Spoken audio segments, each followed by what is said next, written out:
Dapat manumpa at sabihin ang katotohanan sa tamang forum. Yan ang panawagan ni House Deputy Minority Leader at mamayang Liberal Party List Representative Leila De Lima sa nagbitiw na Ako Bicol Party List Representative na si Sal Dico.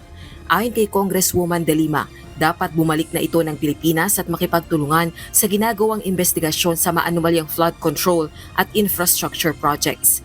Ang makabayan lawmakers naman nais magkaroon ng agaran at independent na investigasyon sa umano'y direktang kinalaman ni PBBM sa 100 billion pesos na halaga ng budget insertions at approval ng unprogrammed fund releases. Gayun din ang lahat ng opisyal na isinasangkot nito, kabilang na si dating House Speaker at later First District Representative Martin Romualdez, Budget Secretary Amena Pangandaman at Presidential Legislative Liaison Office Chief Undersecretary Adrian Carlos Bersamin.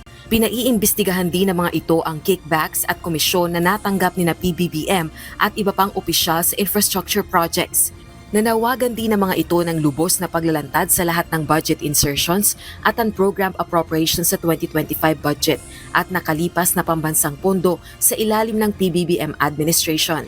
Samantala, maging si Kamanggagawa Party List Representative Eli San Fernando naniniwala ring hindi ligtas sina PBBM at dating House Speaker Romualdez sa flood control scandal. Ito na ang impormasyon na mag-uugnay sa Pangulo at sa former Speaker mismo sa kanilang naging papel dito sa greatest corruption scandal in recent history.